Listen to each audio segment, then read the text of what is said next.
काम तो हम कश्मीरियों को कर लेना चाहिए लेकिन आप मुझसे आगे हो गए माशाल्लाह। अल्लाह ताला आपको इसी तरह जज़ा व खैर अता करे।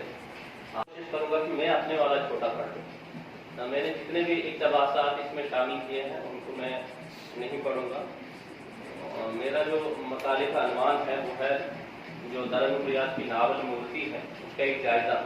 मैंने ये जो मकाला लिखा है मैंने कोशिश की है कि आपको जो नावल है वो पढ़े ना पढ़े सब कुछ यहाँ से हासिल हो जाए।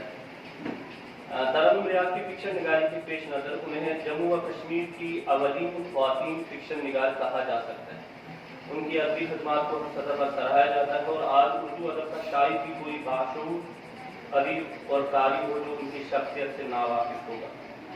दरअल रियाज एक ऐसी फनकारा होगी जो बैक वक्त शायरा, नावल निगार, अफसाना निगार और तर्जुमा निगार होने के साथ साथ तनकीदी, तहकीकी, सियासी, समाजी और सकाफती मज़ामीन लिखने का हुनर भी रखती थी।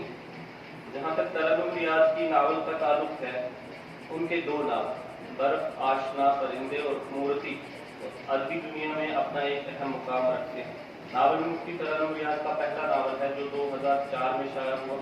चीज़ों को अपने गहरे मुशाहिदे और फनी काबिलियत और हाथों की जादूगरी से इस तरह ताबीर करता है कि आम लोग देखते कि उसके फन के कायल हो जाते हैं।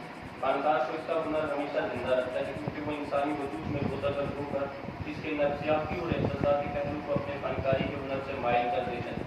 इतना ही नहीं, इसकी हुनर की छाप इंसानी जहन को गरीदा बना देती है। दरअल रियाज का नावल मूर्ति भी एक फनकार की जिंदगी के नफ्सियाती, एहसासाती और जज्बाती मलिहा नामी एक खूबसूरत औरत है जो खूबसूरत होने के अलावा एक बेहतरीन आर्टिस्ट भी है। उन्हें मूर्ति तराशने का फन अपनी जान से भी ज्यादा अजीज। वो इस फन की इतनी दीवानी कि खाना पीना तक भूल जाती है। हथौड़ी से छेनी पे दर्द लगा लगा कर इसकी उंगलियों में छाले पड़ गए थे। जो मूर्ति तराशने के फन को फजूल मानता था और वो मलिहा को हमेशा इस काम से दूर रखना चाहते थे।